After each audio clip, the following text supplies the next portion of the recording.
Hello and welcome to the India Today Business Today television post-budget roundtable, and to talk now about the politics of the budget.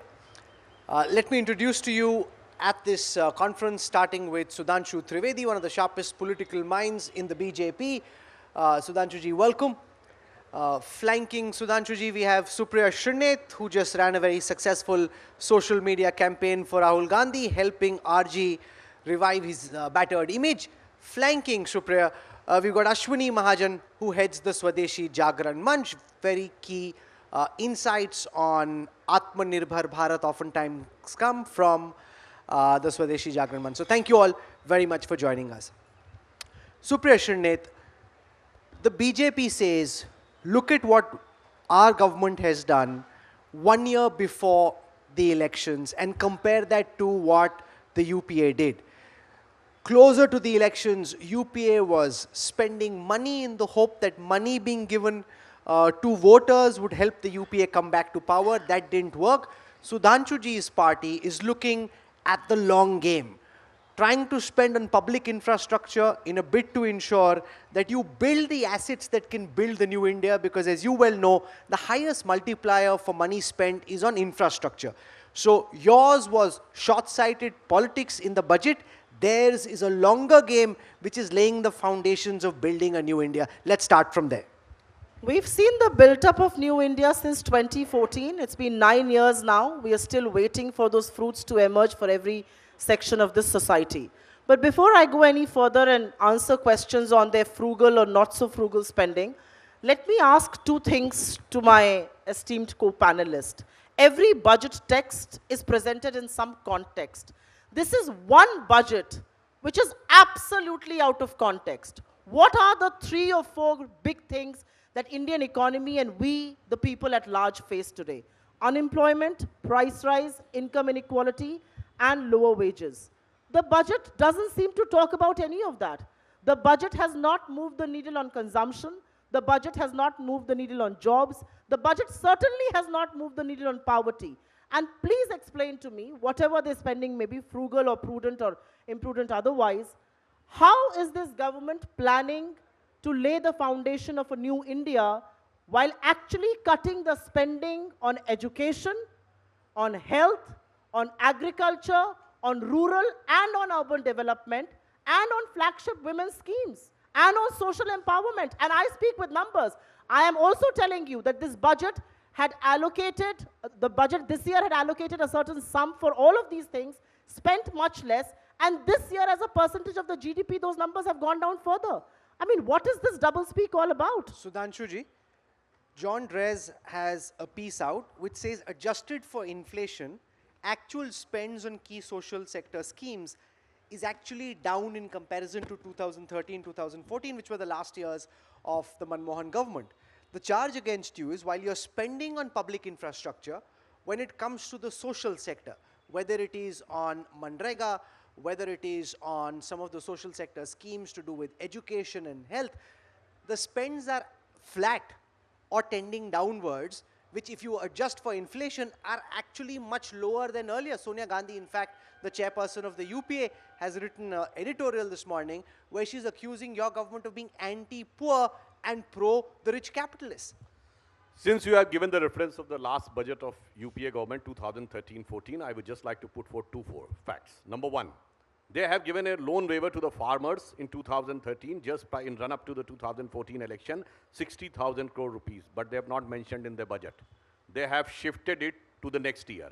If somebody is having doubt, they can go through the speech of Sri Arun Jaitley ji in 2014 budget and you will get a clear thing. Another thing, that they have taken so many oil bonds which were not liable to be paid in that year. This liability will be in 2026. So just 2 points which can give you a fictitious good picture. Despite that, the rate of growth was lower than the rate of inflation at the time. Now coming to our side, right from 2014 onwards, if somebody is unable to see, we were the 10th largest economy. Now we are the 5th largest economy. We have become the 3rd biggest producer of automobile. We have become the 2nd biggest producer of the mobile handset. Previously, we were the 2nd biggest consumer, but not the 2nd biggest producer. We are having the national highways developed at the pace of 38 kilometers per year. And for the first time, we are having a defense production. Prior to that, there was no production of the light machine guns. Now we have get an aircraft carrier ship.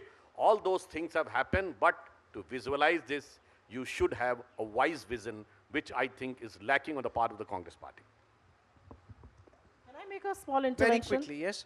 The smallest intervention that I would want to make on this is, do not compare 2013-14 budget. Compare last budget of this government, 2023 fiscal year versus 24 fiscal year. Spending on education was 2.64% of the GDP, down to 2.5. Spending on health was 2.2% of the GDP, down to 1.9. Spending on agriculture was 3.8% of the GDP, down to 3.2. Rural development, 5.8 to 5.29, and it's a similar picture for urban.